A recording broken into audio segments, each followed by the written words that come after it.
Disclaimer: the following Boundless PodTrap episode contains strong opinions that some listeners may and will find offensive. If you cannot accept or respect others with a differing opinion from yours, then fuck off. Rolling sound.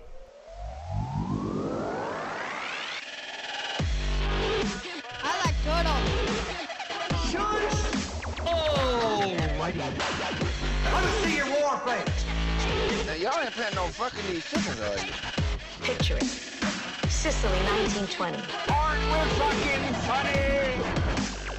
Streaming from the Midwest, right in the middle of the U.S.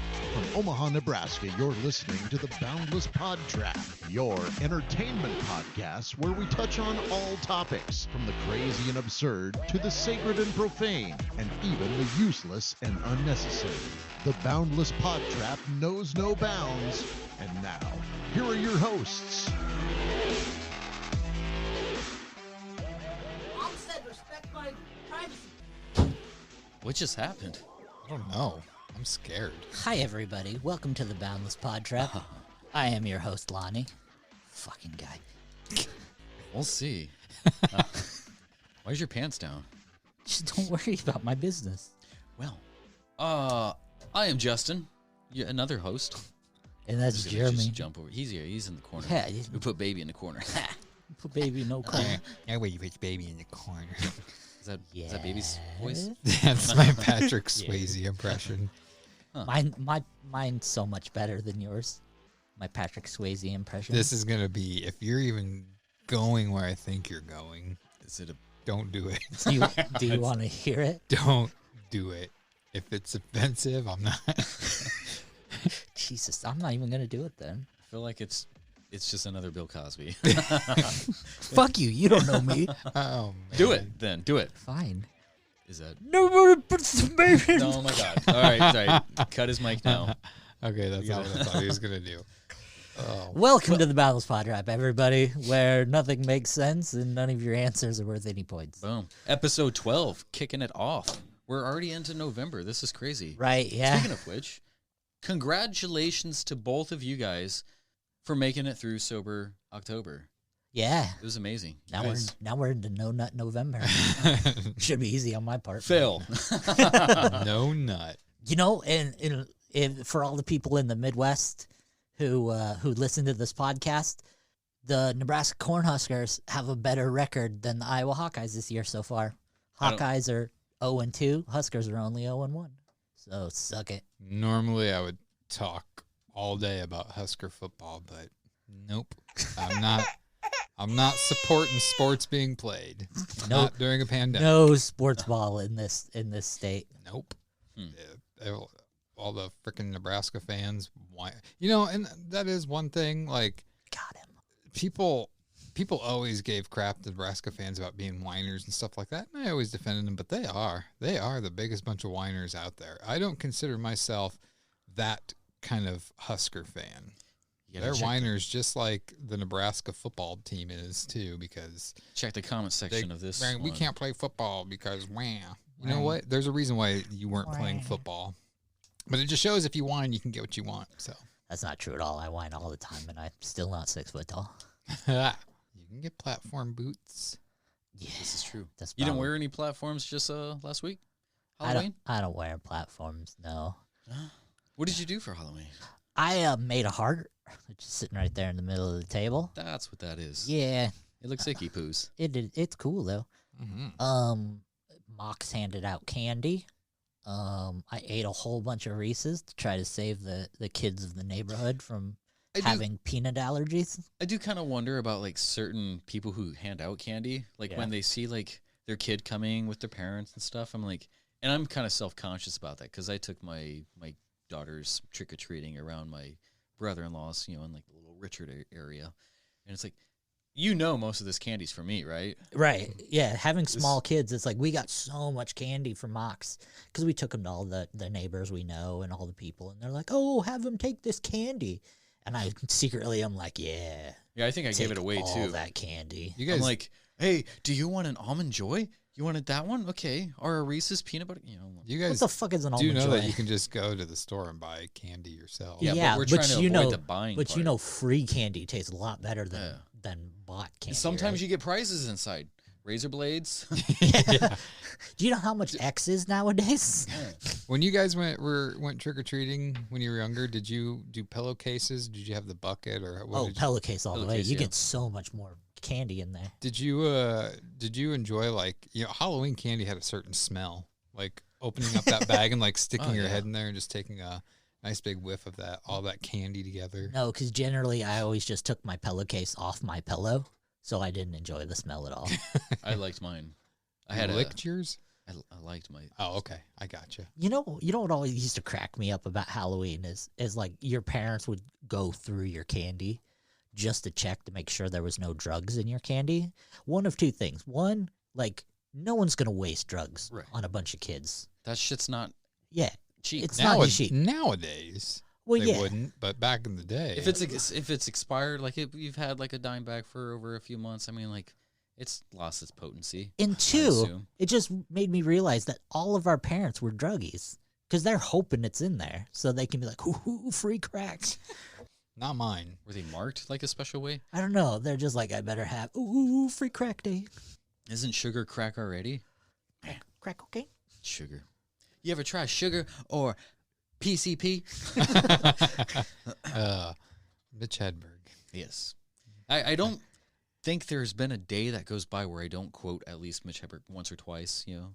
It's like that is probably my most quotable, you know. What's your favorite quote of his? Dude, I don't, I'm very situational, so I think it just has to, like, right now, maybe, fuck. Oh, that was a good joke. Yeah, that was a good one.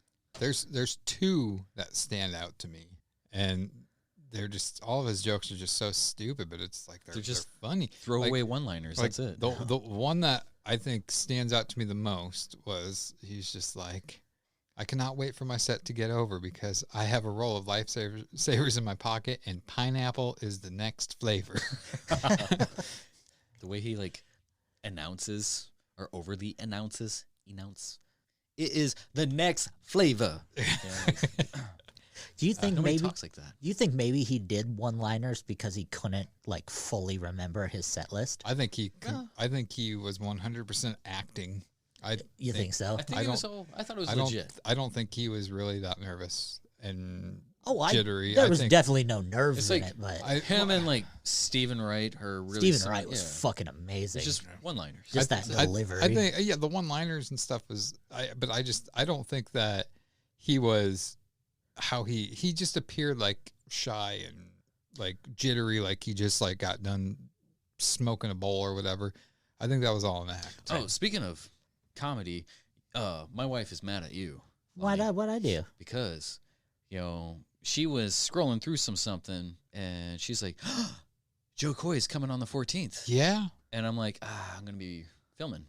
And she's like, cancel it. First off, the 14th was not my choice. The 14th was that guy's choice, and it was the only choice that could work. It was the for only everybody. choice. She hates Jeremy for something else, and we can't figure it out because Zora won't specify.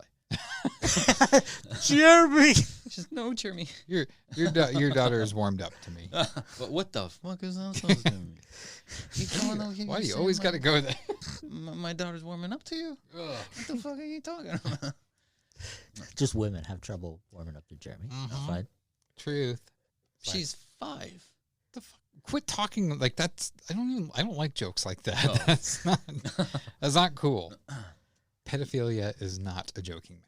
No, it is not. You can touch a file, but you can't pedophile. Yeah. Moving on. Anyway, what did you do for Halloween? I worked. Oh, that sucks. Well, every day's Halloween for you. I manage a Halloween department, so yeah, I worked till about 6:30, and then I went over and hung out with my niece, my sister, my mom, and my aunt. And we didn't take my niece out trick-or-treating.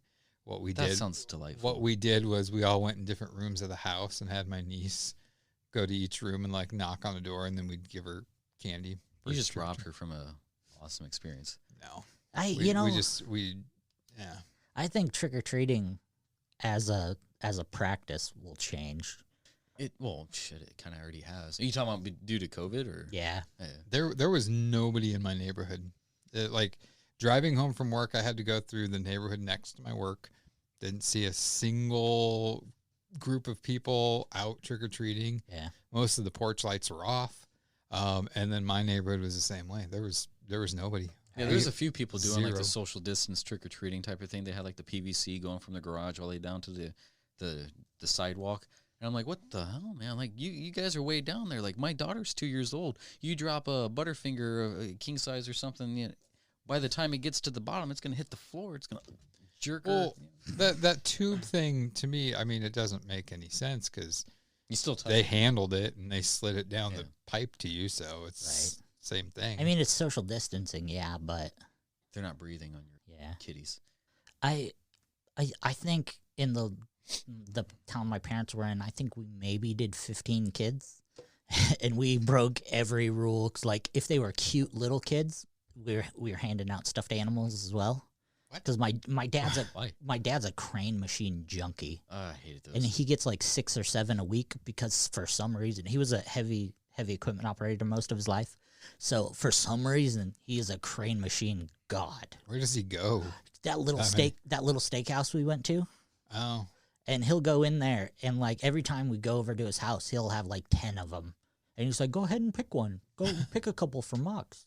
I used to be really good at those crane machines when I was like 3 or 4. 3 or 4, and also lying. When they didn't have the flap.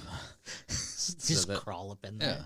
But yeah, so all the little cute kids, we give them candy and a stuffed animal. Did you tell them that? Like, oh, you're cute. You get a stuffed animal. No. And then the kid behind him, you're like, yeah. Like, you, fuck you. Twix. But they're wearing masks. No, the kids who weren't cute, we gave them a popcorn ball. There's a few, like I saw a Valak out there. Nice. I was like, wow. Hey. What did your girls dress as? A ninja, one, and Elsa. An Elsa ninja. Elsa ninja. One of them was a hand-me-down. I was like, we're not another one. She won't remember. Plus, she likes ninjas anyway, so. Nice. We cool. Well, So what's one of your guys' favorite Halloween stories from growing up? Do you have anything that stuck in your head? Like stories that somebody told me or stories of something that happened? Something that happened to you. Like, what's one of your Halloween memories? For me, it's the 10 years that I turned my parents' 2-car garage into a haunted house. Yeah. I mean, I think got popular. So my dad is the one that got me into Halloween. He would decorate our yard every year. But actually, I remember, I don't know how old I was, but at his work, some guy gave him this little spinning motor that you ran off of 2D batteries. And my dad fixed like a wooden dowel to it and then put a styrofoam head on it and a mask and built a box around it. And it was this wolf mask that was just spinning around. And we had it on our porch when trick-or-treaters come, and everyone was like, oh, that's cool. So the next year, my dad built a body for it. Then the year after that, he built a coffin for it. And it got more and more elaborate every year. And then it was just like, I'm waiting for him to start decorating for Halloween one year. And he's like, yeah, I'm not doing it. He's like, I'm passing the torch down to you. And so I was like, well, I got to do things bigger and better. So I asked my parents if I could turn the garage into a haunted house. And they said yes. And, it was so fun because I got friends involved in it, and my whole family, like my mom, my sisters, aunts, they all played characters in it. I would write it out. I'd build it. But I just enjoyed the one memory that sticks out to me, and this might be a boring story to you, but it's one of those things where it made you feel good because it's like my dad or my brother-in-law had the chainsaw and they were Leatherface, and I had a machete and it was Michael Myers. And you have a scared person in the group. Well, one of the guys is like, hey, that girl over there, she's scared by the car. Can you give her an extra scare? So we lined up alongside of my house, and he revved up the chainsaw and he came running. I was behind him wielding the machete. And it's like, as I'm running towards this girl, no emotion on her face. I'm like, okay, I feel like a fucking idiot because we're trying to scare her. And then all of a sudden, just snap of a finger, her face turned to terror and she took off running. We have a park with a bunch of trees next to the house there, and she just took off and kept going and going. But Boring. Shut the fuck up.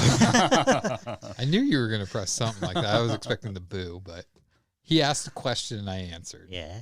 I think my favorite Halloween memory, and I can't remember what haunted house. It might have been Scary Acres when it was still good. No, it might not have been. It was a castle, but it was also, it had a corn maze. Sounds like Scary Acres. Okay, it might have been Scary Acres, but this was, man, I think we were 17 or 18 years old. So it was way back in the day. Me and a girl I was dating at the time, and my buddy Kyle and a girl he was dating at the time, and our friend Tom Gibbs. And I'm saying his full name because anyone who knows Tom Gibbs will 100% know that this is a factual story who have met him. So we went out to this haunted house. We first stopped at Family Fun Center when it was still on. When it was 72nd. Family Fun When Center. it was good. Yeah. And we got all hyped up from there, and we went out to this haunted house. And the two things that happened here was we're walking through the corn maze, and Tom's maybe 5'7", maybe $160 at the time, and we're walking through this corn maze. And just Tom randomly screams at the top of his lungs, "I'd feel bad for someone who comes out of this corn and scares me. I'm 6'5" and have arms like tree trunks." And about that time, two people jump out from each side and scare him. And he, loudest scream I've ever heard. And he fucking takes off running. And that was fun. But we're walking through this castle thing, and we get out. And you can see a plate on the ground. Obviously, someone's going to pop out of that plate. So we're all kind of giggling and knowing what's going to happen. And we see Tom kind of bundle up in his coat, like pull the straps because he's got a longer coat on. And we kind of get up close and nothing happens to us. And all of a sudden, we see the hatch pop up right in front of Tom. And he darts into his coat with one hand in one way and darts into his coat the other way and pulls out half of an air horn and the nozzle and starts screwing it in from probably me to you away, which is roughly 3 feet, and starts screwing it in front of this barely teenager's face. And you can just see the kid's eyes start growing in recognition about what's going to happen. And all of a sudden, we take off running. We take off running because we know someone's probably going to jail. And all of a sudden, we hear that fucking thing go off, and we turn around and look, and he's 5 inches from this kid's face, blowing that air horn for like a solid 2 minutes. If I worked there and somebody did that, we would have escorted them the fuck out of there by their neck. Oh, they did. They did. That sounds ouchies. Oh, man. I felt so sorry for that kid, but just the slow motion of like you would see in any like mobster movie or gangster movie, like the reach into the coat and pull out the gun. He did it, and a fucking air horn popped out that none of us knew anything about. So we're like, oh, God. Putting the pieces together, like, what? Yeah, and it's just the eyes of recognition of, oh, this ain't good. And we fucking knew it, and we took off as fast as we could. And that was the days I didn't have asthma attacks from walking up 20 steps. Yeah, I used to volunteer at Mystery Manor, which was a pretty cool place. Right next door to it, they had like an appliance center. They sold like washing machines and stuff. And I used to climb up on top of that. And for the character, guess what I dressed up as? A Asian monster. Close. A half Asian undead dude, because Brandon, the Crow. And I would climb up on the top of that and jump off. And I did that like a few times the night, when I was volunteering there. And after a while, I'm like, I'm volunteering for this. I'm not getting paid to jump off this building. They didn't even ask me to do it. I was just doing it to, excite the crowd and stuff. Like, oh my God. But yeah, most of my Halloweens was just dressing up like the Crow and going hanging out in the cemetery with my best friend. But younger, before that, when I was living with my parents and stuff, with my mammy and my pappy, Ma and Pa. Your mommy and pee-pee? Your Mimi and pee-pee? Mimi, pee-pee. Not necessarily a memory, but like call it a technique. Something that I used to do. I generally don't say mom and technique in the same sentence, but you do you, boo-boo. Well, you don't love your mom then. I guess I don't. No, but I would dress up, in my Halloween costume, whatever that was. And I would wear a coat because it used to snow back when we went trick-or-treating way back. So you were a Spider-Man with a fucking coat on? Yep. Most likely like a Tasmanian Devil or Dracula. Never mind. But anyways, instead of like as they go up to the houses and get more candy, I would take some of the candy and put it like either in my coat or pants or something like that. Because I grew up kind of like bobbing for apples in a bit of a strict family. Because like by the time I got home, they're like, "Nope, candy in the kitchen. You're not having any of it tonight." You know, you have That's fair. Yeah, but I was like, okay, cool. Well, I'm just gonna go home upstairs to my room and snack on like these 20 things that I put in my underwear. That's Icky's. Let's edit that out. Isn't it kind of weird, like thinking back when you were a kid, like you had to ask permission to eat candy and stuff like that, and it's like, as an adult, you're like, fuck this shit, I can eat candy whenever the hell I want. Like, do you think that made you a better person? Are your parents kind of being in charge of what you ate and when you can eat it? I think it did. Because, I mean, like, nowadays when kids just get whatever they want, like, they know they can get away with things. Yeah. You know, it's like they'll start crying or making a fit in public, and it's if the parent rewards that negative behavior, like, here, just use, watch this, shut up, eat this, and, here's some candy. And that takes us full circle back to the Huskers. It's like they whining about football and they get what they want. And it doesn't help anybody. No, it does not. Reward negative behavior, you get asshole kids. I remember one Halloween, I think we were really young, like maybe 12, 13 at a time. I was really into ghost. You're usually one of those ages at yeah. I'm really into ghost hunting. Like, it was young, and I was really, really into it. So I talked some buddies into going up to the local cemetery, which was on top of the hill. And we walked up there, and we didn't expect to see any ghosts or anything, but they just installed, like, the lights that shine up on the headstones. It was like this new big thing, so they only had a couple on them.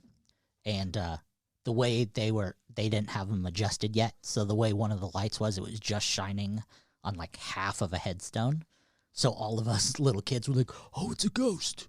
Because it was like one of the pewter headstones. And then we all got on the bus and went to school the next day. And we're like, that thing's not there. It was a ghost. Idiots. All of you. Dumb kids. I miss the feeling of, like, Halloween. Like, I don't... It being a thing? Yeah, like, it felt special. And I don't know if I'm just so numb to it because I'm around it all the time because of my job, but it's like... And the fact that I don't get to really enjoy Halloween anymore. Like, I'm literally working all the time, and I don't get to go to, like, the pumpkin patch. I don't get to really do anything fun like that. Like, I'm not saying my job isn't fun, but I mean, it's a job, and, it wears you out.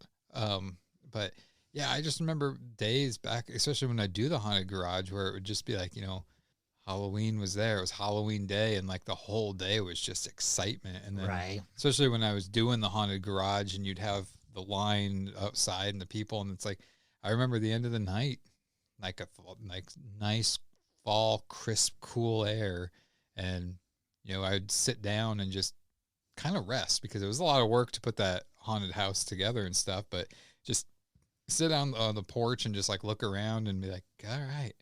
Halloween, and it just felt like you accomplished something. Now I just feel like, oh, Halloween's here, Halloween's gone. It's very commercial these days too. It's like something's in and then it's out, and back then you took your time and you respected your stuff, and I got people on my block who are putting up Christmas stuff before Halloween even comes. It's like it dampens my spirit for it, if you will.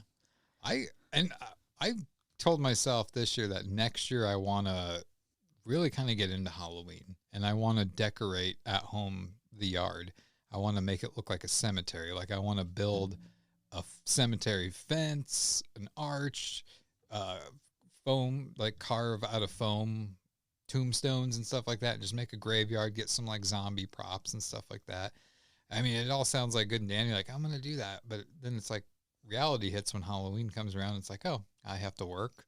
I've got to work. Oh, I got to work this day. I've got 7 days in a row I have to work. Then I get a day off, but I have to do this. Just complaining. Well, it's just like, the excitement and energy. Like, yeah, I could be at work and I'm like, yeah, when I get home, I'm going to do this. And then it's like, Once You're work's done, exhausted. I'm like, I'm not going to do anything except sit. But I don't know. I want to have a fun Halloween. And Right. obviously this year was not a fun Halloween. Nothing would let us. But it's just like, I want to go to Vala's Pumpkin Patch. I'd like to do like a haunted house or something like that. I'd like to just be able to decorate and have fun with it. But, you know, just the older you get, the harder it is to do. And I mean, if you had kids, I could see that being as an excuse to where you can do things like that, because you want to make sure that they have the experiences you had. But it's like I try to do that with my niece and my nephews, and you know, unfortunately, we weren't able to spend Halloween with my nephews this year because one of them was in a classroom at school with a kid who tested positive for COVID, so they all have to mandatory 14-day quarantine. So That's not the one. Nope. No. Well, speaking of Halloween, let's kind of change gears and get in the meat and potatoes of this night. Ooh. Oh, yeah. This is episode 12. This is episode It is. 12. Whose episode is it? Hey, Don't say it like that. Whose episode? it's my episode. But it's kind of not my episode. It's all of our episodes. Yeah. Because tonight we have a very, very special guest with us. We have David Howard Thornton with us tonight. For those of you who do not know who David Howard Thornton is, crawl out from what rock you are under. He is Art the Clown. He is... What the fuck was that? It wasn't a honky. It was a... honky. Yep. Can't do it. That was the worst sound effect ever. Yeah. Lonnie was doing such a good job building it up. Did I break it? You did I did. break it? You kind of broke it a Let's little restart it. bit. Okay. David Howard Thornton is going to be with us tonight. We're going to pick his brain on literally anything we can. We're going to talk about movies. We're going to talk about theater. We're going to talk about what kind of cereal he likes to eat. We're going to talk about movies I don't know he's about got. that. That's a little too personal. No. You don't talk about another man's cereal. Oh, I do. I judge people hard. I'll daydream about a cereal. Do you eat the marshmallows before or after? Oh, I do it at the same time, baby. Oh, you're one of those. I think we're gonna even try to play a game with him. We're going to play a game with him. Yeah, we're going to play it, and he's either going to join or he's going to listen. Well, That was kind of mean. Jeez. No, but yeah, stay tuned for that. That is going to be so much fun. And we're going to get to it right now. All right, everybody, it's what you've been waiting for. We're here with David Howard Thornton. How are you, sir? I'm doing well. How are you guys doing? Oh, it's another beautiful day in the Midwest. It's hot here, actually, today. It is. it's kind of crazy. It's, I have to walk in. That's crazy because it's been a little chilly here. I mean, it's been like in the low 60s right now, but it's been chilly for the past few days, so it got a little warmer today. Yeah, I mean, in the Midwest this time of the year, it being 60 is pretty crazy. I'm in t-shirt and Yeah. shorts in 60, 50 degree weather. Right. I remember I used to take trips in the wintertime to Dallas, and it'd be like 65 degrees, and everybody there's in like winter parkas, and I'm like walking around with my shirt off and shorts. I remember as a kid, I used to Oh, go yeah, no kidding. trick-or-treating in the snow, and that hasn't happened in a few years. So, Oh, my God, yeah. I remember a few years ago here in New York, we had snow on Halloween, too. That was trippy. Like, what? No.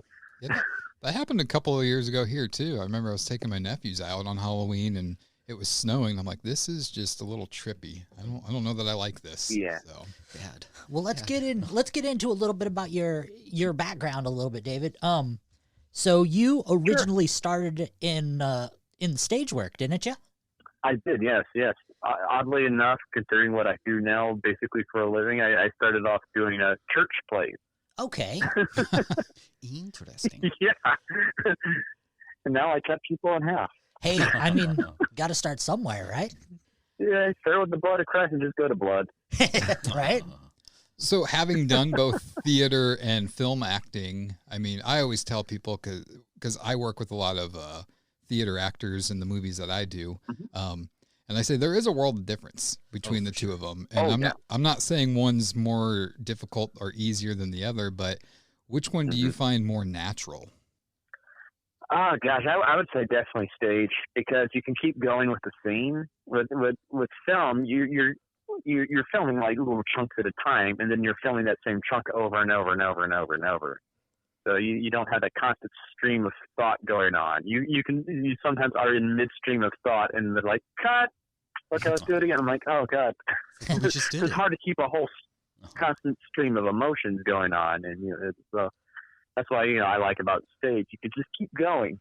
Right. You have more of an ability to steer the audience. So, and that's like that. Oh, that definitely. gratification is like, oh, nice. I'm doing my job. Yeah. They're entertained. Yeah, especially with comedy, it's just like it's having that audience there is very beneficial because comedy is so subjective, and different audiences respond to different things. So it's when you have an audience there, when the joke's working or when it's not working, and you can adapt on the fly. When you're filming, I don't know if this is funny because the crew can't laugh in the moment because they all got to be silent. So I'm like, oh god, do I just look really stupid right now, or is this funny? You don't have that instant feedback, and I usually, especially when I do comedy, I feed off of the energy of the audience. So when they're laughing, I give more because I'm like, okay, yes, this pumps me up more. It's a very, almost like a parasitic or symbiotic relationship in a weird way. Right. And that was something that you did that I felt like the original Art the Clown, Mike, he brought to his performance, but that you magnified when it came to your interpretation of Art the Clown. You brought that humor aspect to it, especially the cafe scene where you were able to just bring it in. Now, when you were auditioning for that, was that something that you brought to your audition, that humor? I did, definitely, yeah. It's my audition is very interesting too because I didn't have a script, so I had to improvise a scene right on the spot, and so that was interesting because all they gave me, they just said, we want you to come up with a scene where you decapitate a guy and you're happy about doing it. That's all they gave me. Wow. Oh yeah, and I had this scene where I like cartoonishly just snuck up behind my victim, knocked him out, took out this like hacksaw and like sawed off his head, picked it up, tasted the blood, didn't like the taste of it, so I take out a salt shaker and I season it. And like taste again, I'm giving it a thumbs up, kind of bathe in the blood, and I skipped out on my merry way, and that's what got me the part. But I definitely brought that humorous aspect to the character into it, and I think that's probably what helped me get the part. Yeah, it's just it's so freshening to have a new horror, I guess you would say, icon in the slasher genre that knows how to hit all those beats. It's scary when it needs to be scary. It's humorous when it needs to be humorous. It just clicks. It hits all the boxes. And I mean, you might not admit it, but as a horror junkie, it's so great that you filled that role. Thank you. That's a hard line that we have to walk while we're filming this. It's something we're always keeping in our minds. We're trying not to be too campy with things. Oh, absolutely. And there will. Oh yeah. You have to know when to be funny and when to be serious with things. And there will be times where we will do two different versions of the scene where I'll treat it more with a comedic edge, or I will treat it just more serious and scary and sinister. And there are sometimes where I want to take it with a comedic bent, and Damien's like, no, let's do this more serious now. And I'm like, okay, cool, because I trust in Damien what really works. He has a really good vision for how things should be perceived. And Damien, he's had the helm of Art the Clown for this is his fifth movie or fourth movie with Art the Clown, because he did Ninth Circle, the original Terrifier short, is All Hallows Eve, and then the feature. Is that correct? Correct. Well, Ninth Circle and the Terrifier short were basically put into All Hallows Eve. Okay. So those are added into it. So in a way, the math kind of adds up. So and then Terrifier 2, which we're currently almost finished filming. So he's been with this character for, at least 10, 15 years. Now, when you're on set filming as Art the Clown, between takes, do you stay in character? Are you silent, or do you talk to no? No? Oh, yeah, they can never shut me up. I think that's when Damien, sometimes I'll be just in the middle of being silly and stuff like that, and Damien say, okay, let's roll. So I respect that about you, is like coming from like theater and switching over to film. It's like you don't come off as like a theater actor, and you're a huge like physical actor, and it's amazing to watch you play. And like the way you develop your character, like the way Art the Clown comes off to me, I guess how I would describe it is kind of like a Marilyn Manson meets Mr. Bean type. It's he's got that bitchy look to him. It's like right on, like he's totally different. Seeing that Art the Clown, cover the face of Shudder and Amazon Prime and all that, like, is it real for you? It's pretty surreal for me still. It's just like because in my head I'm still myself. Right. I'm still like the geeky kid from Alabama. Right. So it's still trying to set in and stuff like that. Right.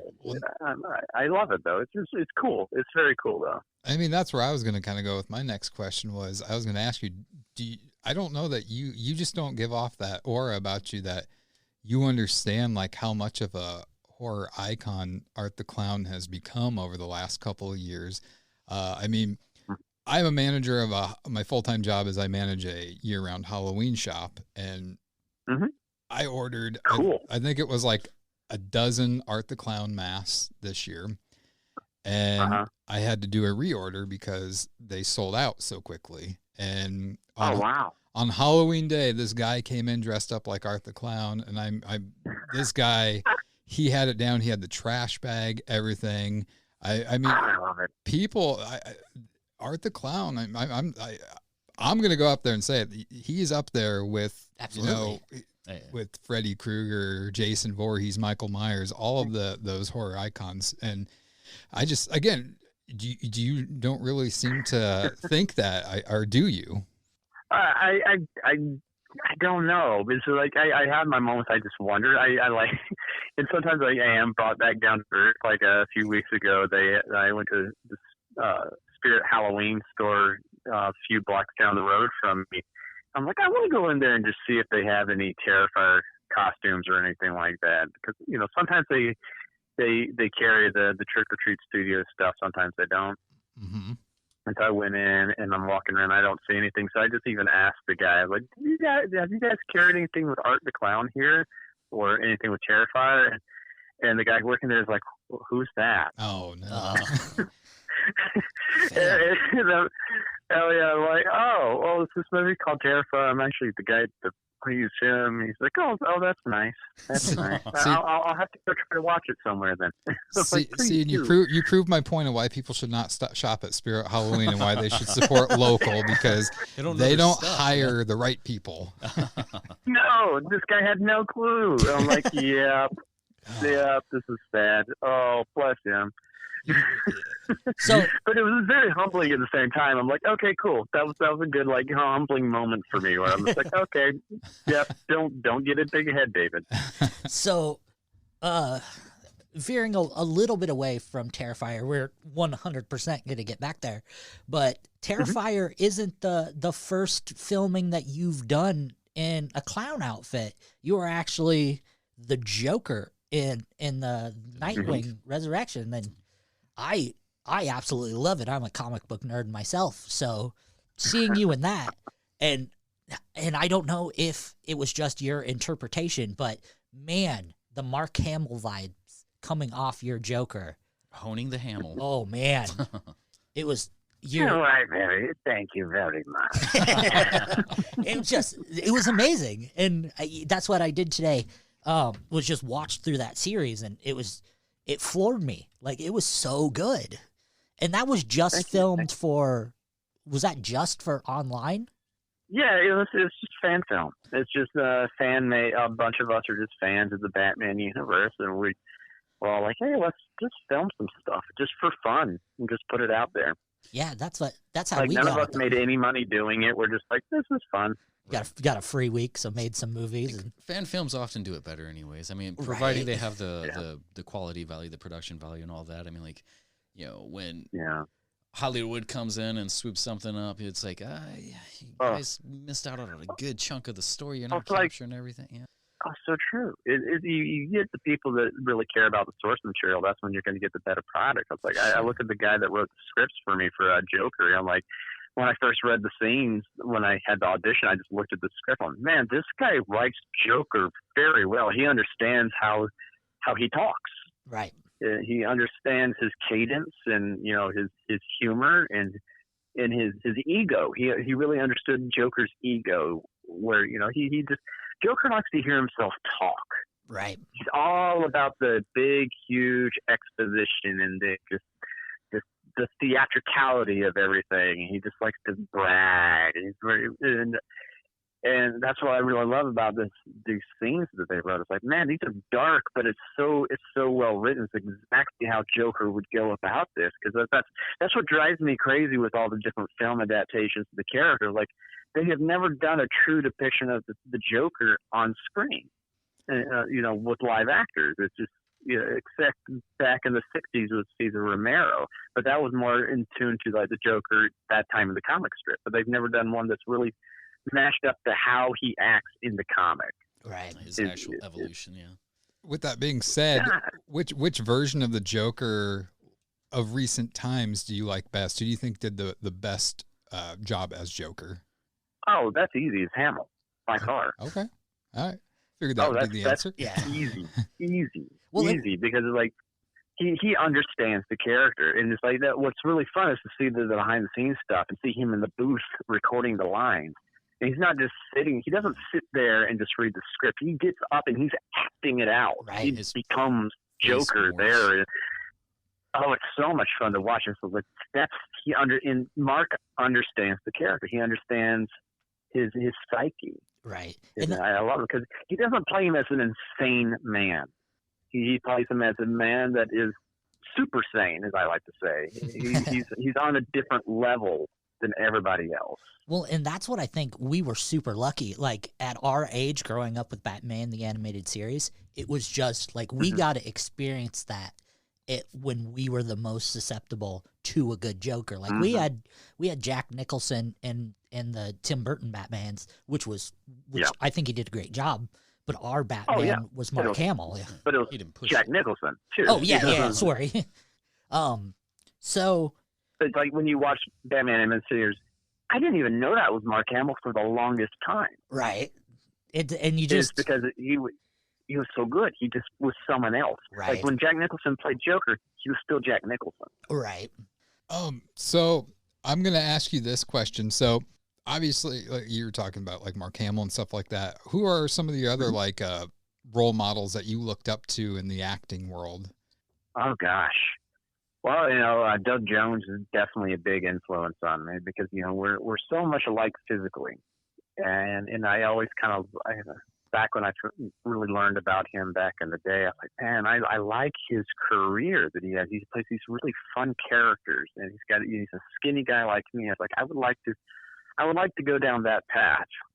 So he's definitely a big inspiration for me. And we've actually met in real life and hung out together and stuff like that. And he's just the sweetest person. He is just, I think Doug Jones is what every human being should aspire to be. He is just such a great person all around. So yeah, I love Doug. Love him. Doug, if you're out there listening, I love you. He's our number one listener. Yay!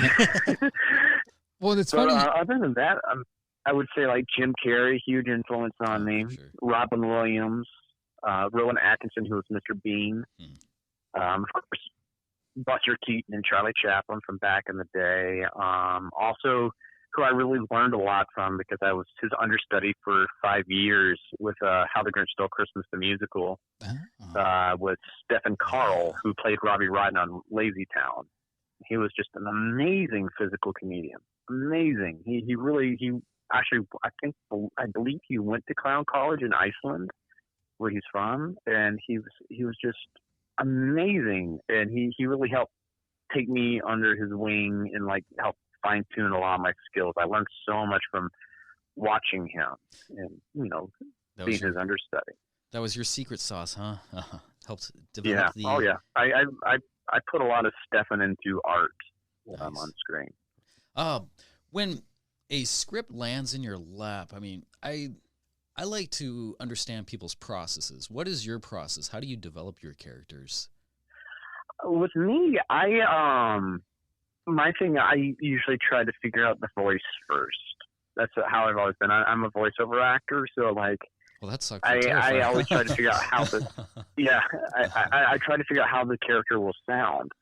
And it just seems like with that, everything else falls in place. And when I try to figure out the character, I always go to different, like, people I would like to basically base that character off of in my head, like cartoon characters or real actors or historical. You know, I try to find frames of reference where to pull ideas from, and sometimes I pull multiple places and blend it all together.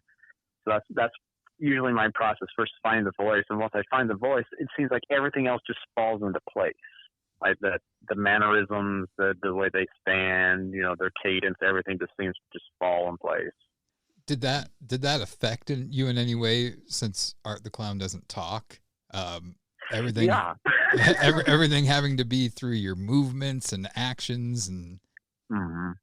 That definitely did, and because of that, I had to go to other places where other influences. But I did go with influences, and I looked at different silent film actors that I wanted to pull from, and you know, from Chaplin, Keaton, you know, Mr. Bean, of course, Marcel Marceau as well. You know, since he was a fantastic mime, even though Art is not a mime.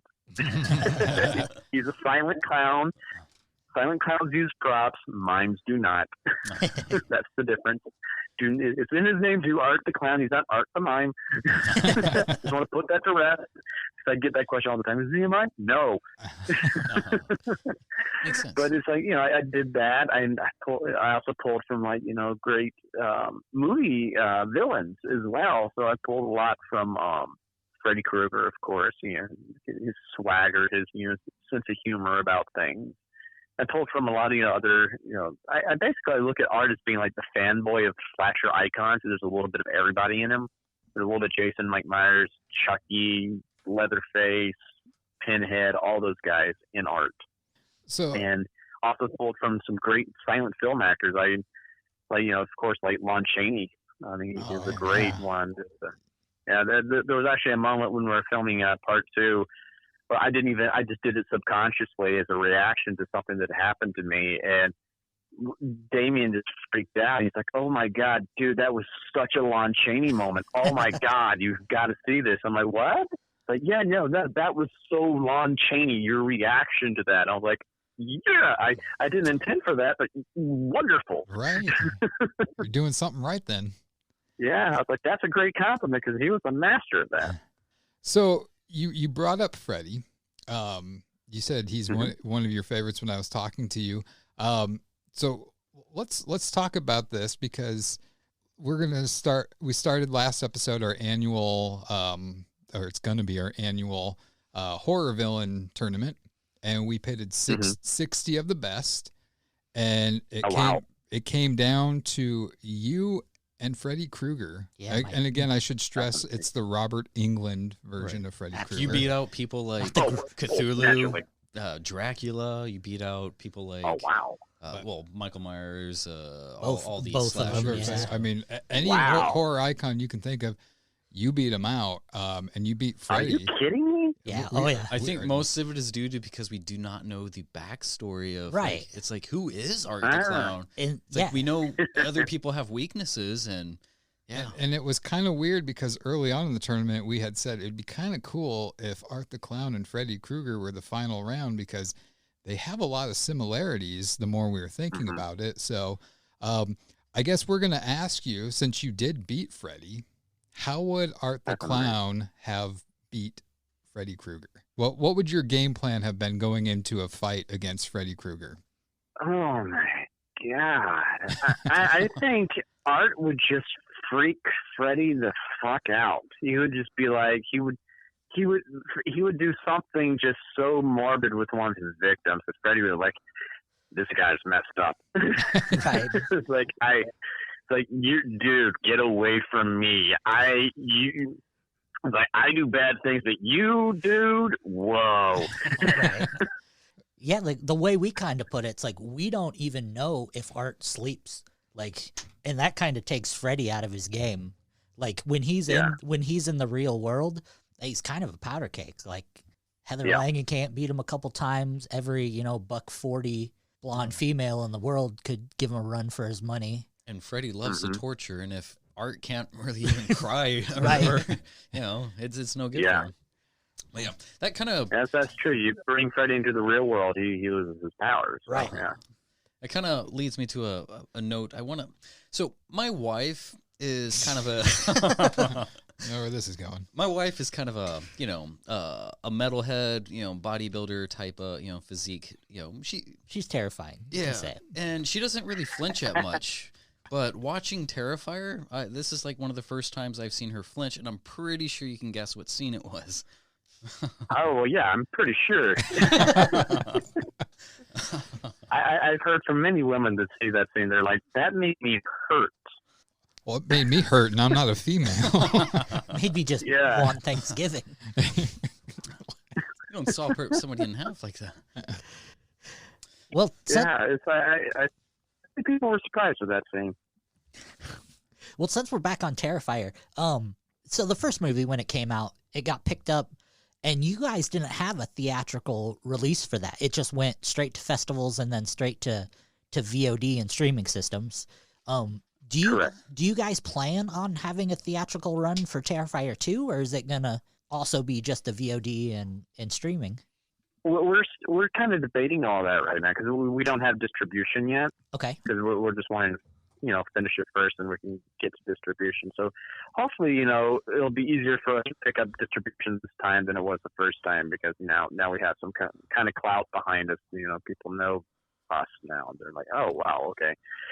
But it's possible. We would love to be put in theaters, but first of all, this whole thing with COVID, who knows? Oh, absolutely. And second of all, it's just the content of the film itself. If we were released in theaters, we'd probably have an NC-17. Yeah, right? Pushing that hard R real hard. Ooh, very hard R. Harder than a pirate makes an R. It's just in the first 5 minutes of the film alone, Damien and I were talking when we filmed that scene. It was just like, we're like, yeah, this is going to get us an NC-17 rating just for this one thing. Nice.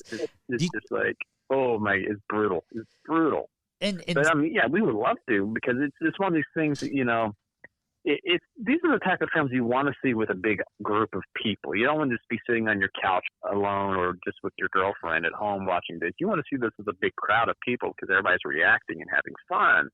Absolutely. So I think one of the ideas that Damien has is doing a road show with it. Oh, nice. Like kind of how Kevin Smith did that with the last Jay and Silent Bob movie. Right. Well, speaking of COVID, I want to talk a little bit about the Dark Offering. And that's super great. Like we just finished filming about a month ago a short film we did, and with the small crew we had and the limited actors, it was still difficult to film on our end. So with you guys filming a social distancing horror movie, how was that? Was that an awesome experience being able to get back in front of the camera, but yet still feeling safe? It was. It was different though, because I wasn't in the same room with the other actors. We were having to interact literally over Zoom with each other. Oh wow! Yeah, which is different. And all what they did is I didn't film at my place. I went over to a friend of the director's because she had a much better setup and stuff like that. And they did my makeup, and then they went back to their apartment, and because who did my makeup she's also in the film, so she had to go back and film her part as well. So I'm just there, and they're giving me directions over Zoom, and I'm like, okay, let's try it this way, try it this way, and try it this way. So it was definitely an interesting experience, having to film over Zoom that way instead of actually having your fellow actors in the room with you and being able to, interact with them that way. Man, it's just such a new. I mean, there's been a couple movies. I guess I wouldn't even really call them good movies, but movies over that computer screen system with the Unfriended franchise and a couple other. Right. I think it depends on how it's done. I mean, I've been certain bands have been doing like tours and stuff or displays, playing online. But, just trying to keep the entertainment alive. Doing something with film is a bit of a challenge. It can be done. It just has to be done right. So, yeah. But it's still it's definitely tough. Yeah. But that's what's so interesting about how artists have responded to this virus. It's just like, it's not stopped artists from doing their things. We've found ways around it. Right. And in the horror, you can't stop creative people. No, absolutely not. And in the horror community too, it's everyone for the most part is willing to give anything a chance. They love the medium and they love the genre so much that it might not be someone's cup of tea, but they're still gonna give it a chance and they're still gonna respect you for giving it its go. Which, I mean, it's great. Yeah. Let's see here. So Terrifier was amazing. Do you have a tentative release date for Terrifier 2 at all? Or just we're hoping for early next year. Okay. I would say early mid next year. Okay. So about that first second quarter. we want to get it out as soon as possible because I'm going to be filming my last scene coming up this next month. It's a really awesome kill scene. Nice. It might rival the hacksaw scene, I think, Nice. from the first film. Yeah, so you it's pretty brutal. You got to up it every time. You got to up it. I don't know if it's going to be hard to up the. So you're telling us there's deaths in this movie. Oh yeah. Spoiler we did alert. start. Oh yeah, just small. Yeah, but we did start filming the first part of this thing back in I think February, and it's just we couldn't film it all back to back then because Damien had to go build the prosthetics for the rest of the scene because it gets pretty crazy. So it's interesting. But when we're filming it that day back in February, one of our crew members, who was a huge horror fan, tough guy, and he started to get woozy watching what we were doing. Just the beginning part of the scene, he's just like, guys, I'm sorry, I got to step out of the room. That's how you know you're doing good work. You have to talk to your kid again. And that was our reaction. It was like, wow, we're doing it well then. We got Leo. Leo's freaking out. There's a quote that I guess all of us kind of really love, I guess. It's a Rob Zombie quote called "Art is not safe." Well, that's what it is. Art is not safe. And yeah, your character is really taking that to the extreme. Art is not safe. More than one way. Yeah. Oh, he's horrible. We love him. Like, no one is safe with him. It's just like, you don't know what he's going to do. And the thing is, too, it's like, like with most of these type of films, when you have the kill scene, you have maybe the first blow, and then you see the aftermath. It usually just cuts away, and then you see whatever happened later on. With our films, we don't cut away. We keep showing the whole entire kill happening. Right. And it's not just 5 seconds. It keeps going. Right. And that's not only like an amazing scene. That really shows off your special effects department too. Yeah. It really gives them that respect that they deserve. That cutaway that's all Damien. That's all Damien. He did it all himself. He even in part 2, he basically did it all himself. We had hired some makeup people to help him, and they bailed about a week or so before we started filming. Jeez. And that caused some delays with like what this, and because he has to not only be directing, he's also having to build all the practical effects and the prosthetics and everything like that. And there's a lot more of that in this film than there were in the first film. He's pretty much so that writing. takes some time. So we have to. Oh yeah, he wrote it, directed it, did all practical effects. He does all the editing himself. He's a one-man army. Jeez. Was he grounded a lot as a kid? I wouldn't doubt it. It's so funny because you see the stuff that he comes up with, and you would think he would just be like the craziest, most messed up person in real life. And Damien is such a laid back, chill, nice dude. It's just like he's such an every guy. So it's you wouldn't know all of that is up there in his head. It's like, good God, man. Well, he's got an outlet to get it out. So yeah, thank God. So we know Art the Clown likes blood and violence. What about David Howard Thornton? Are you a fan of the blood and violence, or is it just you kind of just fell into this role? A little bit of both, you know. It's like I was a little late to the game because, like, growing up, my mom was very much opposed to horror films. She was easily scared, so she did not like horror films, so we didn't watch them in my family, really. Except my dad would watch them late at night on Sci-Fi Channel or Cinemax or something like that whenever I had gone to bed. Yeah, I didn't get until I was a senior in high school when Scream 2 came out, because I had some castmates invite me out, and like one the girls I had a crush on in the cast wanted me to come. I'm like, okay, I can't chicken out now. You can't do too much blood and gore in a church theater, but it depends on what version of the Bible. Yeah, it depends. It's like, okay. which story are we talking about today? Right. Because if you read your Bible, there's a lot of messed up stuff in there. This is true. Whatever chapter you're reading. Oh my gosh, I'm like, that's the thing. It's like people start, oh, this and this about the Bible. The Bible being posted. That's like, actually, actually, there's a whole section in the Bible where the Bible condones abortion as a form of slut shaming. So it's just like, yeah. Tabernacle. Like if a man thinks his wife cheated on him, he can take her to a priest, and the priest gives her this magic elixir that makes her, have a miscarriage. That doesn't say that. So just like, even though you can show me the verse, it doesn't say that. oh yeah. Like I said, there's some messed up stuff in there. I was like, oh my God.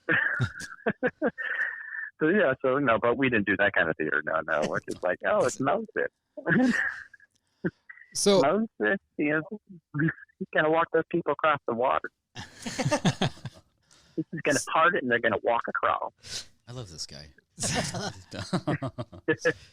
yeah, it's a far cry from what I used to do. So, yeah. But it's like, it's fun. This was my first time when I did Terrifier, I was doing anything with all this blood and stuff like that. So it's one that I think it's really cool, because I've always been the type of person, I like to see how things are done.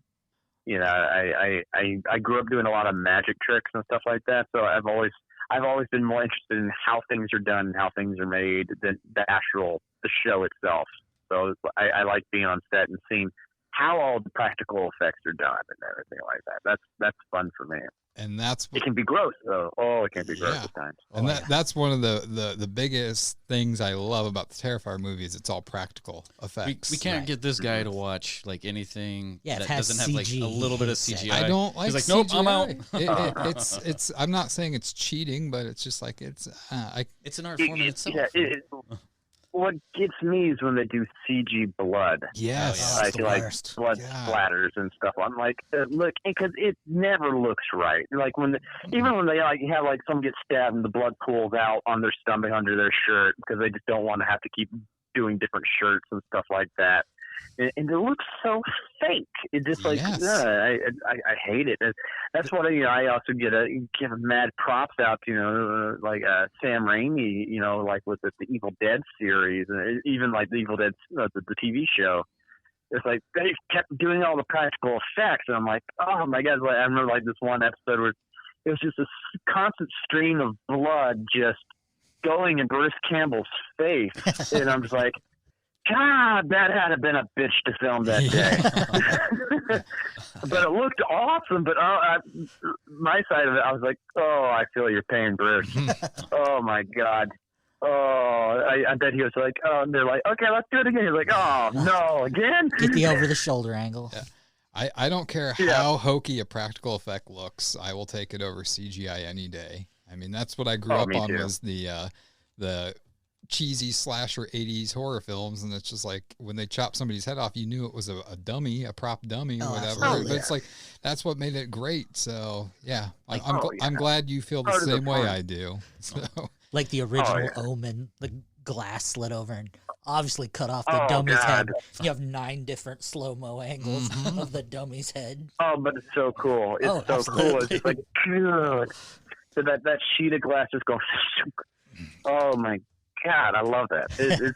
That's one of my favorite films too. Horror films is The It's Omen. So great. it's like, well, it's so good. It's that kind so of good. brings me to the next question for you is like, how vast of knowledge do you think you have in the horror movie genre? I would say I have an average knowledge. Damien, though, is like an encyclopedia. You have a lifeline. It's insane. He's just like, I when we were coming up with ideas for kills for part 2, I would come up with something, and he's like, oh, yeah, that was done in this B movie that came out in 1950. So I'm like, how do you know this? It's like, I've never even heard of that movie. He's like, oh, yeah, no one has. His whole thing is like he doesn't want to rip off someone else. If he does take ideas from other people, he wants to do it like as an homage. Right. But he doesn't want to just flat out just rip off someone else's kill.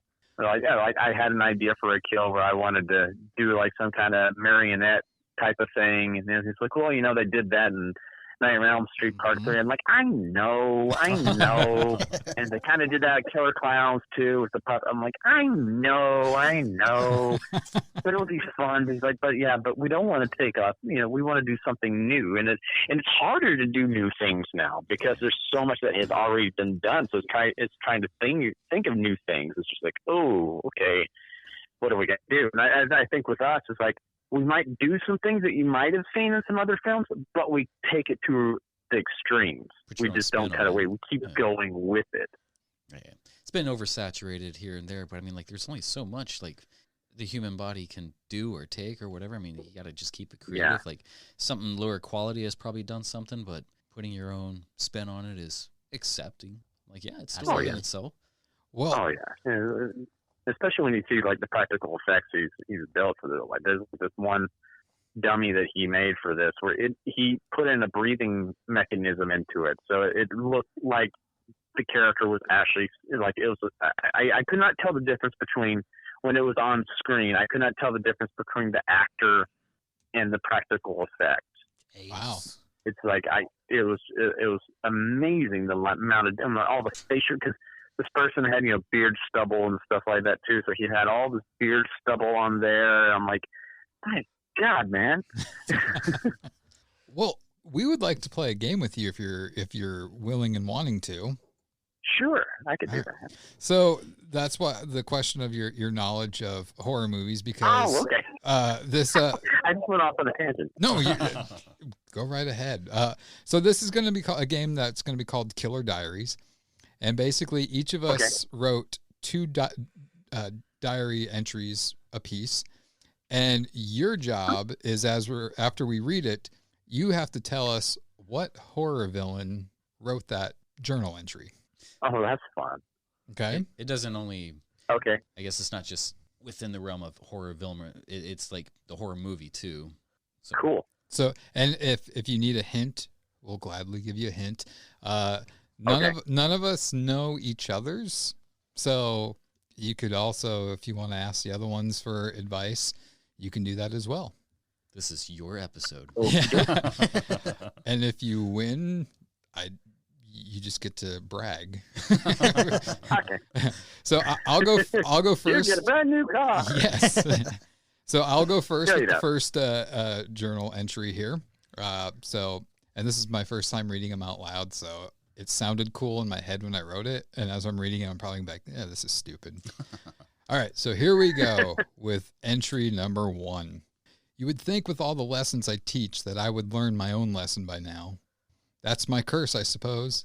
I have to always top myself. I have grand visions, and I won't accept anything less. I guess I'm trapped in that mindset. The cost of materials these days are just outrageous. I really should go back to the old days where there was less work to do. I could just lie there and let the others do all the work. Oh well, I really wasn't much of a mentor back then. I got it. Who said that? Jigsaw. You got it. Boom. Okay. All right. I threw in some hints there, so that was a nice one I lobbed up there. So Yeah. okay. My first one. Oh yeah, that was good though. That was good because I really love that character. It's such a brilliant idea. Oh yeah, absolutely. That was, I think, like it was something new. That first Saw movie, that ending. Oh my! When the God, twist was revealed, man. Ooh. Oh my God! I was like, my best friend and I were watching that, and we were both like, "No, what? Yeah. What?" The guy on the floor the whole time. Like I pick up on things like that, but I was like, man, like there hasn't been a movie since where the twist at the end has like got me like that. No, that's probably one of my favorite twists ever in the movie. That and The Mist. Oh yes, I hate it. I had a theory about The Mist the other day. You got a theory about it? Yeah, like the lady in the store wanted to kill the kid, and they're like, no, don't do it. But then they were in the car, and when he shot the kid, then the military came.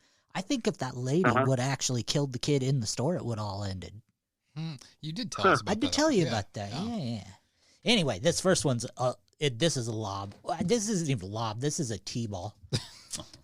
All right. Okay. Dear Diary, well, it was fire again. Why always fire? It's always fire, fire, fire. Yes, fire hurts, but it hurts my feelings more. If people would just take a second to get to know me, they'd realize that I'm not all that bad. Or if they would just take the time to treat me like an equal now and then. I always try to dress my best, but it's hard to find a Christmas sweater in June. And if they would just say, hey, I like your hat now and then, I would smile. Or offer me some face cream. This is so witchy. Anyways, I gotta go. This is your dreamboat. Hee hee. Well, that's obviously Freddie. Yeah. At first, before you got into the sweat, I was like, this could actually be Carrie as well. That's what I was thinking. Yeah. Right. I just like Lonnie's voice there. He like went So like all cute. high pitched and Yeah, that was great. all right. Well, you're 2 for 2. Good job. Woo-hoo. I did mine a little bit different than journal entries, so it's great. more like This is the second time in a row you've came into this. You did perfect the first time, and the last 2 times you've like shit the bed on it. oh, it's a really pretty shit though. You're gonna love it. All right, so the first one, she danced under the moonlight, the innocent glow in her eyes. It's raining, she said. It's raining, she said. She was an angel, her radiance swirling in soft oblivion. It's raining, she said. It's raining, she said. While others hid behind their masks, delighted, she danced and laughed. It's raining, she said. It's raining, she said. Pure and naive, this little girl, unaware of the evil in this world. It's raining, she said. It's raining, raining red. What the boy. hell? What the hell was that? You're supposed to make it easy Yeah, it or was. make sense. Now, knowing you, Justin, is this a movie that normal people would watch? Yep. Because you watch some We'll see. weird stuff. I kept it relatively easy. Is this I would another kung fu movie that you said was horror? That was horror. No. Any guesses, Sir David? Oh God, it's raining. It's raining.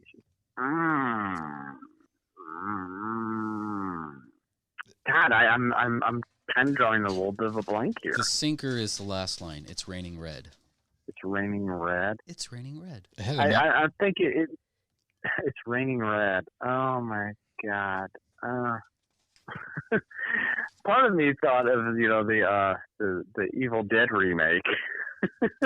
No. With it raining red. No. But This- no. Any of you guys? That's what I was thinking. The Evil Dead got remake. nothing Yeah. with that. It's a Curse of Michael Myers Halloween. It's the little girl standing under the tree saying it's raining red. The one that I've seen like once. Yeah. With Ant-Man? Is that the? I was gonna say the Yeah. Paul Rudd one. Yeah, that makes sense. Oh God, good job, good job. it Oh had- my God, that was good. It had a nice Don't. cadence. You mentioned the whole thing with the masks and stuff like that. So at first I did think Michael Myers for a second, but Don't encourage him, I'll give David. him half a We're, point. we're trying to spray him with a spray bottle for this behavior. All right. So we're going with my second one here. This one might be easy. These 2 guys are going to give me crap because they're gonna probably know right away what it is because it's one of my go-to things. So, all right, and it's not Uncle Buck. I'll tell you that. The Great Outdoors.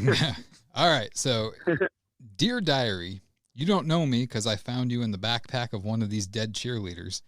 I thought cheerleaders were supposed to be full of pep. Not these ones. They started crying and pissing themselves the moment they saw me, acting like I was messing up their day. They act like they saw the boogeyman or something. The boogeyman. That actually doesn't sound so bad. Maybe I am the boogeyman. Well, off I go. I've had my next art project in mind for a while. It seems kind of fishy, but it will definitely get me out of my artistic block I've been in lately. Who said that? Or who wrote that? Huh. I got so stupid all of a sudden. Cheerleaders. Give me a clue. Oh, let's see. Rob Zombie. That's your clue. Rob Zombie, you said? Mm-hmm. Cheerleaders. Oh my God. Boogeyman. I'll give you another clue. Uh-huh. The boogeyman is real, and you found him. Oh my God!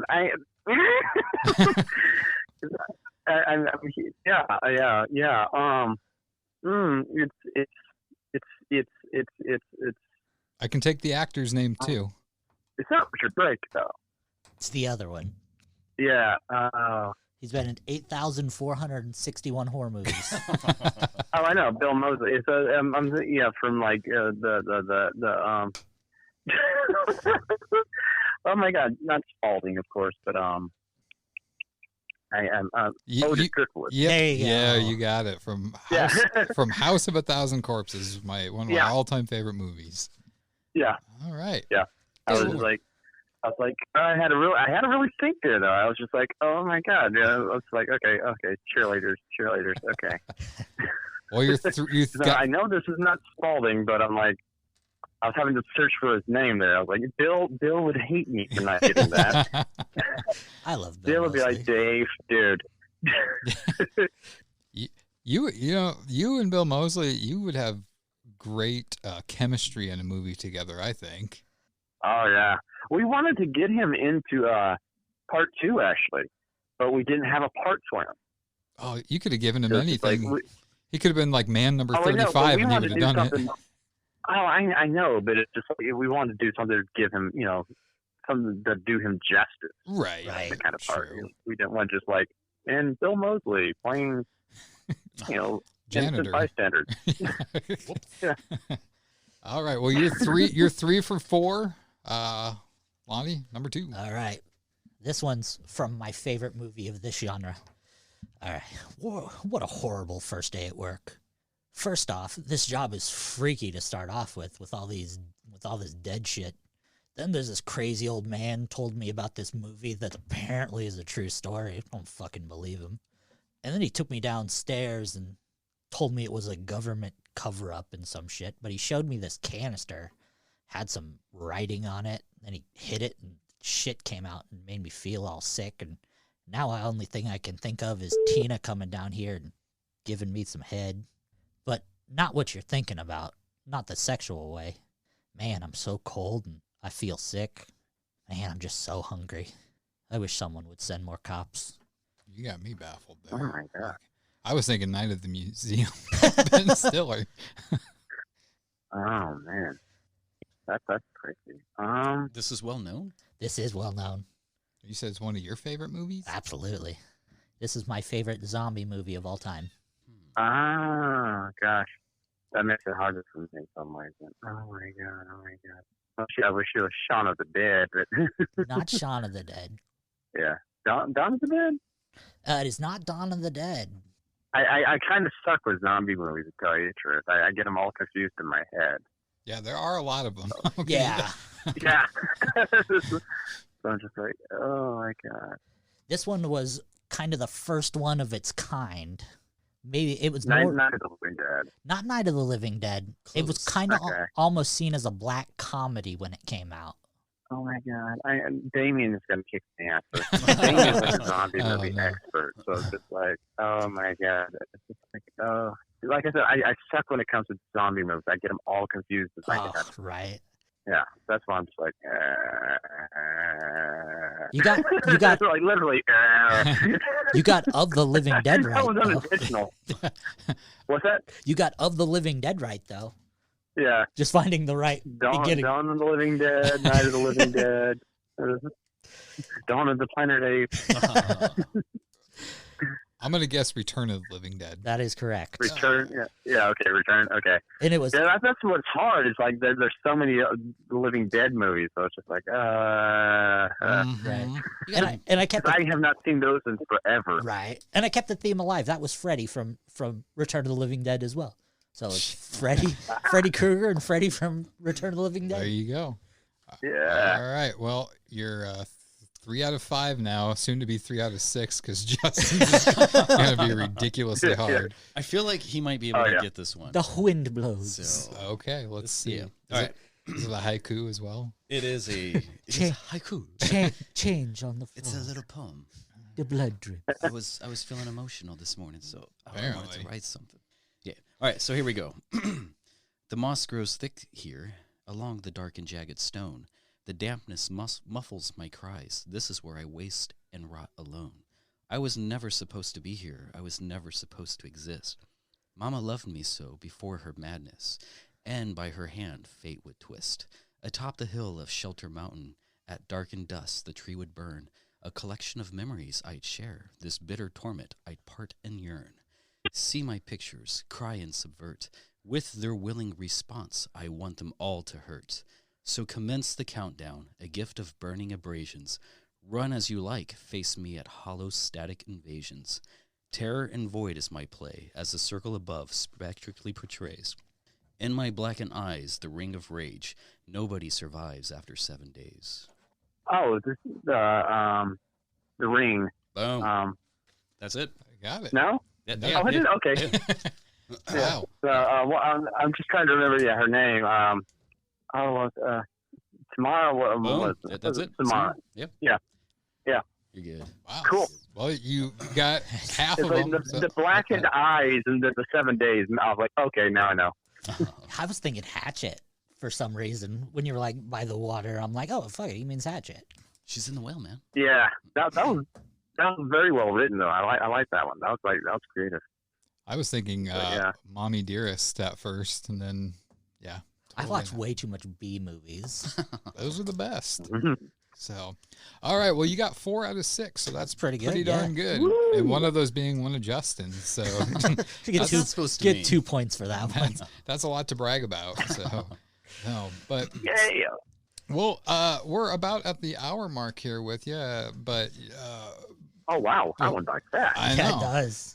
But before we get going, I mean, again, I know confidentiality contracts and stuff like that. You can't say too much about it, but I mean, what's something you can leave us with about Terrifier 2?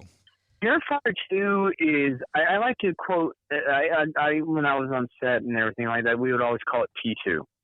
And there's a reason for it because, like, you know, you have Terminator 2. And, you know, how Terminator 1 was a great movie. But Terminator 2 just took things further and just improved on everything that was great in the first film. And that's how we look at Terrifier 2. We've addressed all the criticisms that we had. You know, no plot. People are like, oh, there's not much plot. I'm like, okay, we're adding more of a narrative element, a lot more character development and stuff like that. So I would say like Terrifier 2 is going to be a kind of like, you know, Terminator 2 for the horror world in a lot of ways. I hope. And it's just, I think everything's just bigger and better and more ambitious, and I think everybody's going to love our heroine in this, our final girl, Sienna. She is just such a, you know, Ellen Ripley, you know, type of character, Sarah Connor type of character, where she just kicks ass. And because Art needs someone that's gonna be able to go toe to toe with him, you know. Right. And I think he's found something like that. The yin to his yang, the Batman to his Joker. So it's very exciting. It's a fun movie. It's one thing we really focused on is, not only making like the middle chunk really fun and everything like that, but Jamie and I talked about this. Like, the movie has to start with a bang and it has to go out with a bang. Those are the parts people remember most about a movie. Absolutely. And so, like, the first part of the movie, boom, we just go out with the craziness and the gore over the top. And we start exactly where Terrifier, the first film, left off. We pick up there. That's and fantastic. then we jump ahead a year. And then the last quarter, last quarter of the film is nuts. It's just awesome. You got all of us over here so I can't wait. Amped up. I mean, it's going to be so I'm fantastic. excited. Drop us a... I can't wait to see all this stuff. And they recently filmed a stinger for the end of the film recently with that I'm not in, unfortunately. Well, no, I might be in it, actually. Maybe. Maybe. I can never confirm or deny. It's a really cool scene. It's a really cool scene with a surprise guest that we have not announced yet. Bill Moseley?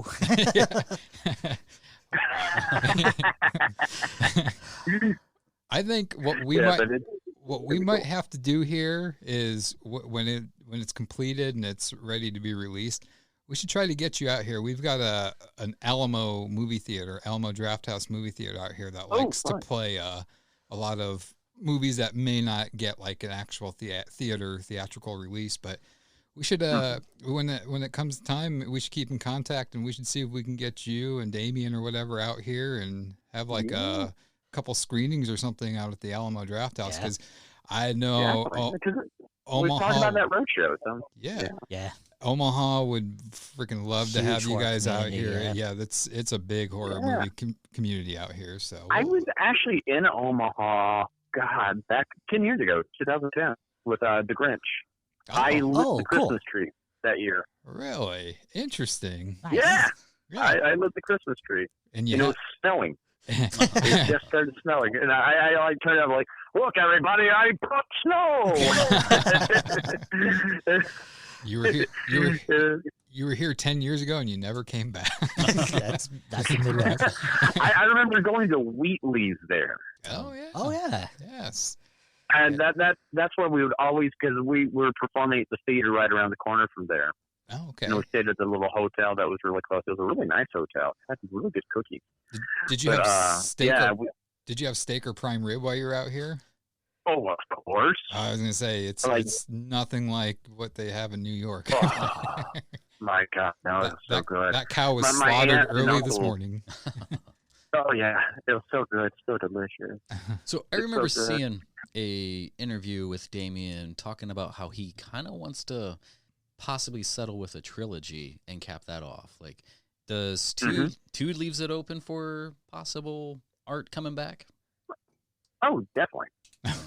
Definitely. We definitely set up some things. We're not done talking about art yet. Don't kill 2 yet. Like we still need our 2 fixed before we worry about 3. And I like the whole Terminator 2 calling it T2. That gets me even more excited too. So all right, David. Well, we're gonna kick you loose, but before we go, where can people find you? What are your socials? You can find me on Facebook and Instagram under David Howard Thornton. And I also do cameo videos as well. So if you want like some kind of birthday video or something like that, I do that. So I'm on Cameo under my same name too, David Howard Thornton or David H. Thornton or something like that. Some variation of it, but you can find me on there. Perfect. Well, thank you so much for calling in and letting us pick your brain about horror and comedy and everything fun. But yes, you're a super humble guy. You're very what's the word I'm looking for? Just one of the dudes. Down to earth. Yeah, down to earth, and I mean, on top of that, I mean, you're an amazing actor, and much respect for your craft. You know what's funny is we work with local actors who are assholes compared to this guy. Wow, you said that. I didn't say that. I will gladly say. I did not say that. I'm a writer, so I mean, if they come at me, they're gonna get shitty parts. Yeah. I don't blame you. It's just. I've worked with those same types too, and just like no one wants to work with them. Right. It's just I don't like. That's the one thing we've been so fortunate on with both films. It's like we've everybody that's been part of the cast and crew, there have been no egos or anything like that. Everybody's just been one big, huge, happy family, just having fun and stuff like that. Right. So, And like I said, that's the joy of horror. It's just a community of people who love to see some blood and guts and have a good time. Yeah, exactly. It's great. All right, David. Well, thank you for taking time to talk to us. And, best of luck with the rest of filming Terrifier 2. Well, thank you very much. And we can't wait to get it out to you guys. Well, looking forward to it. All right. Well, we will be back in just a moment. Wow, that was a whole lot of fun. That was. He's such a nice, humble guy. He's like the dude who you invite over to a script reading, and then he stays on your couch for the next 3 months. I really didn't feel like he was going to kill me, so. A question I was going to ask him, and then I think one of you guys asked a question I totally forgot, was I feel like he got the part. I feel like once he read, they stopped auditions and he's it. 100%. Absolutely. Yeah. Oh, that was our interview with David Howard Thornton, Art the Clown. If you guys have not seen Terrifier yet, do it. God, check it out. It is so fucking amazing. 2 ways to do it. You can either do it on Amazon Video, Amazon Prime Video. They just took it off Shudder, so now it's been pushed to Netflix. Is it on not Netflix? Shudder. Yeah. But if it was not. It was never on Shudder. Pretty sure I watched it on Shudder. You didn't watch it on You're full of Shudder. No, but it's also on Tubi. And Tubi is 100% free. Tubi. So, Tubi. But yeah, I mean, you are not going to be disappointed with these Terrifier movies. Unless you don't like blood and guts. Then you will be terrified. Or if you're a female and you have a vagina. Or if you're a female and you don't have a vagina. Like he said, when he brought up the mist, you can just do what I do and shut it off at a certain... I feel like I should clarify Movie's what over. I just said there with the women and vagina. It's because there's a scene in the movie that involves... Spoilers! A woman's vagina. Getting fishboned. Yeah, so... No, that was super fun, and he got me. I was already excited for Terrifier 2, but I can see that. Just his. Sorry that the table's tilted, but no. We could have talked to him for 3 more hours. I feel like we had to cut off half of our notes. I think we're gonna have to get him back, and he was saying Damien. Right? Maybe get him on too to talk about it. I mean, to hear about Damien, that he. Wrote it, directed it, did the effects. Our blood guy needs to step his game up. Yeah, so our blood guy does a good job. He does blood and D&D. Absolutely. So story writing. So yeah, Terrifier 2, and we are going to work on getting them out here for a couple movie premieres of Terrifier 2 at the Alamo Draft I just House. want him to come out so we can all hang out. He does feel like. It just feels like another dude. Yeah, I feel like he's probably straight edge too, or something along those lines. I don't like straight edge people. They're all assholes.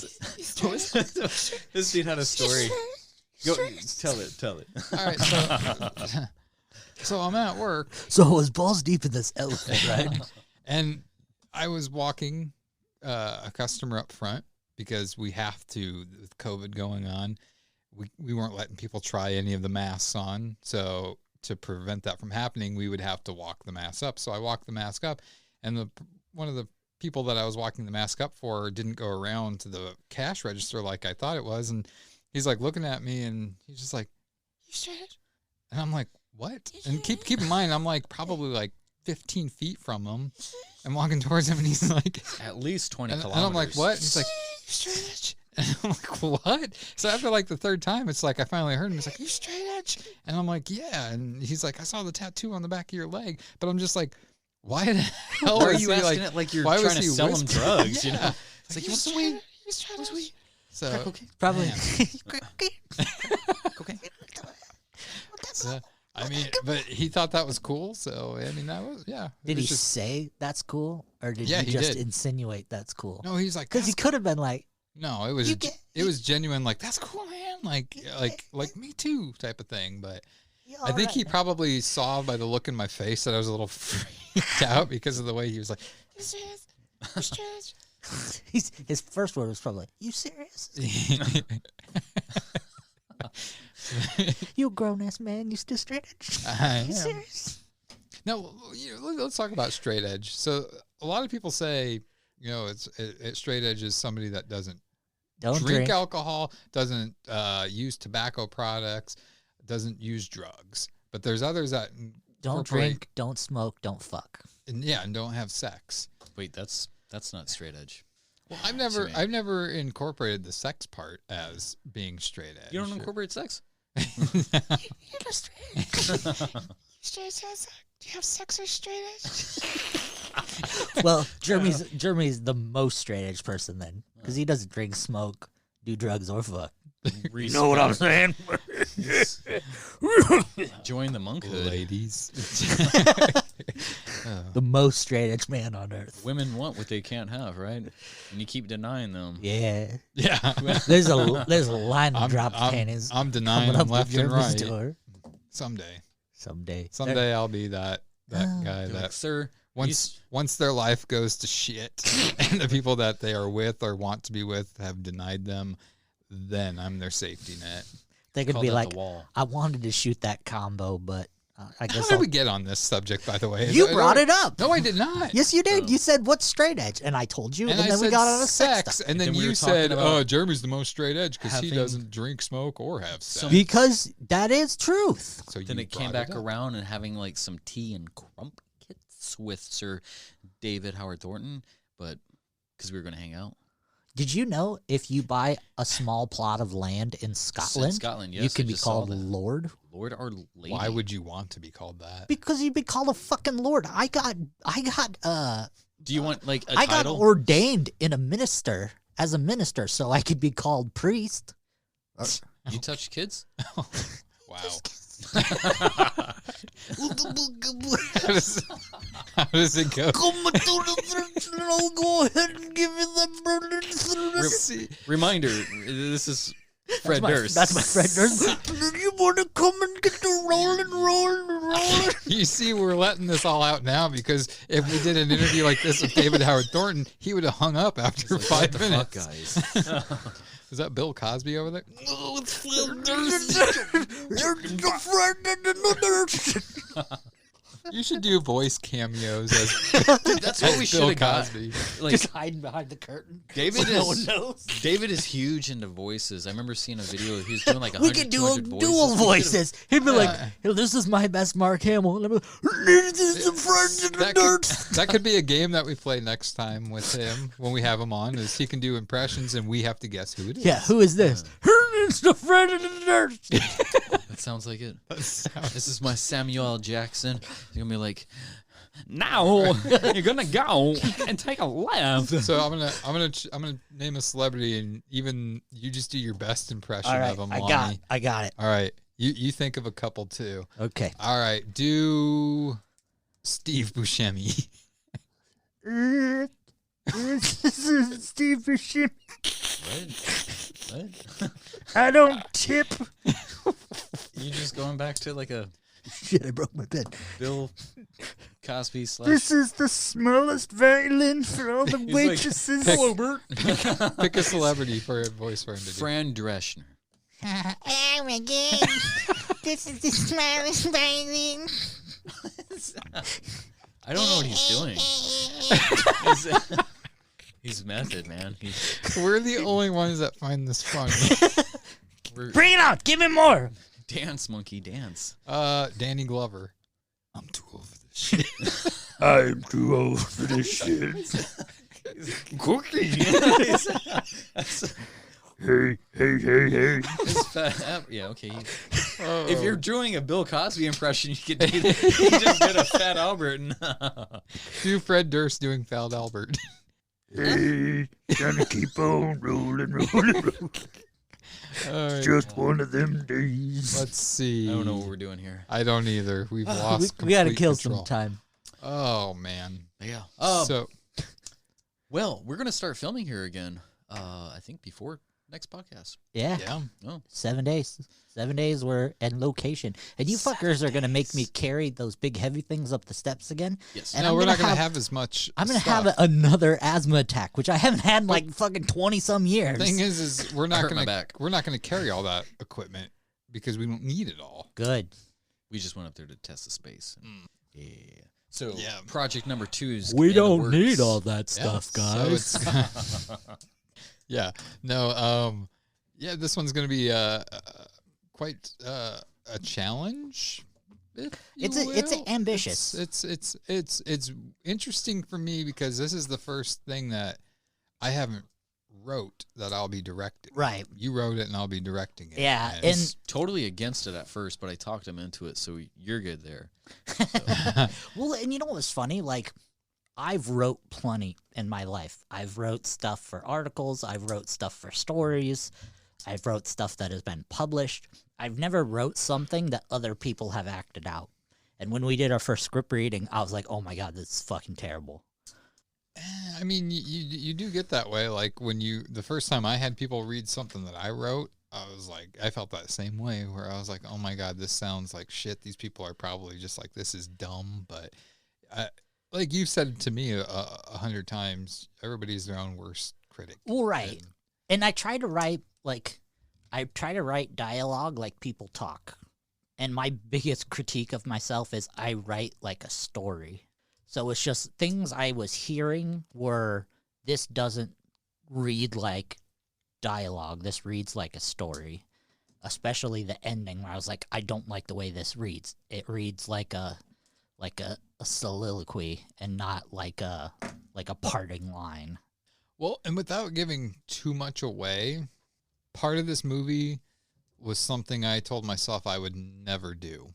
And it's a certain kind of movie. Oh, it's a genre. Yeah, It's a genre I choice. mean, but I always said I would never do a movie like that because it has to be done the right way, and it's difficult to do.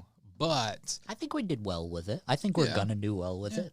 and I mean, it sucks because we can't really come out and say it because it's gonna Give it away. ruin them. So we're just going to talk more about it, and people are like, what the fuck is it? Yeah, yeah. All Let's I talk mean, about politics. We've never made gay porn before, so Oh, okay. You haven't made gay porn. Guay Gay Poupon. Yeah. yeah. You say let's I'm- talk politics? Just, F that. yeah, How we would just we switched talk about- topics already. Stay with us, man. When gay porn comes up, we come up, man. Support. Oh yeah. I'm not gay. I'm just easily You're just gay manipulated. For you're just gay for porn. Oh man, you guys. But what are you looking forward to this next weekend besides the filming? I hurt my back, so Yeah, I know. And you had me chop it for some stupid ass reason. That was the funniest thing. I'm like, okay. I thought he was gonna massage it. No, you don't turn around and go. I'm like, touch well, my after body. I just chop you on the chest, you don't turn around and go, no, do it here. No, I said I hurt my back, and then he You goes, did not "Chop." say. I did, You said, do my back. and then I was like, You "Ah." didn't say, oh, I hurt my back. You clearly said, oh, do my back. Yeah. So that is that. That's episode 12, ladies and Yeah. gentlemen. That was a fun episode. We had David Howard Thornton, also known as Art the Clown. Super nice guy. Next week, I'm behind the wheel. You are. I know you were supposed to We be said that last time. this week, but Yeah, but we got interrupted by a horror icon, Right. so which Paco is got a hold well of worth this. it. I'm like, really? yeah, Paco cool. got us that one. Paco. So I'm on the fence if I want to do a super soft as fuck episode or if I want to go You had 2 weeks to figure that out. dark and scary. Then again, I always Sup- do that. Soft as fuck or super scary. I think we should go soft as fuck. Soft as fuck. You want to go? You want to go a super soft episode? Let's do it. We don't normally do those. We're sensitive men too, right? We can All be right. sensitive. You want to go soft as fuck? Okay. So the movie reviews we're gonna watch is gonna be Milo and Otis. Oh Okay. no, I cry every time I see that. Good. Okay, Okay. Bring the waterworks. let's do it. I can come up something better than Milo and Otis. I think there's a new My Little Pony movie we can watch. Well, you know how to get a hold of me, so let me know. Yeah, right between the legs. Take us home, Justin. Well, that is it. Episode 9. I totally forgot to wish David a happy early birthday. His birthday's in 2 weeks. So, Yeah. Happy birthday. Happy birthday to you. I hope you kill lots of women for your birthday. No impressions. No Happy impressions. birthday. Let's just ride this out. Come back in 2 weeks, guys. Happy birthday to This you. guy. That's episode 12 of the Happy BPT, the birthday. Boundless I hope PodTrap. you have a good one. Take it easy, guys. Happy birthday. Thanks for listening to this week's episode. Join us next time for more absurdity that only the guys from the Boundless PodTrap can bring you.